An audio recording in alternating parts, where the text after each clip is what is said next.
అంత అందంగా ఉంటావు కదా, మరి పెళ్ళైన 6 నెలలకి మీ ఆయనకి ఎందుకు విడాకులు ఇచ్చాడు? నేనే ఆయనకి విడాకులు ఇచ్చాను. అయ్యో, ఏ పాపం? రాత్రి ఒకటే గురక.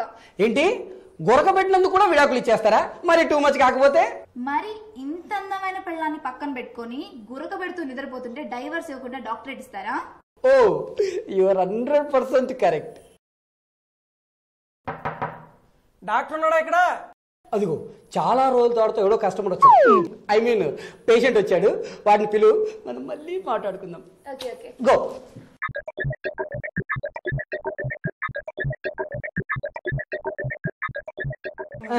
నమస్కారం రాయ, కూర్చో కూర్చో మెల్లిగా. ఏంటి ప్రాబ్లం? ఏం లేదు సార్. ఏం లేకపోతే ఎందుకు వచ్చావయ్యా? చెప్పనివ్వండి సార్. చెప్పు. నాకు ఈ మధ్య పాట పాడినప్పుడల్లా పాట మంట వస్తుంది సార్. మంట ఎక్కడ, గొంతులోనే? కాదు సార్, అక్కడ. ఓహో, అక్కడ అంటే చెవులోనే?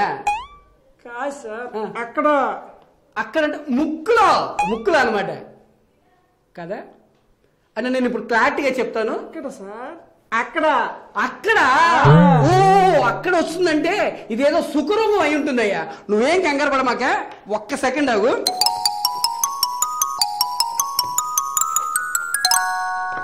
అర్జెంటుగా వెళ్ళి టెస్టులు చేయించుకో. నువ్వు అర్జెంటుగా వెళ్ళు. అవును డాక్టర్, సుఖరోగం అంటే సుఖంగా ఉండాలి కదా, మరి మంట ఎందుకు వస్తుంది? సుఖరోగం అంటే సుఖంగా ఉండే రోగం కాదురా తింగరి, సుఖం పొందడం వల్ల వచ్చే రోగం అన్నమాట. మనలో అన్నమాట. ఇంతకీ ఈ మధ్య ఏ పిల్లతో కబడ్డీ ఆడావు?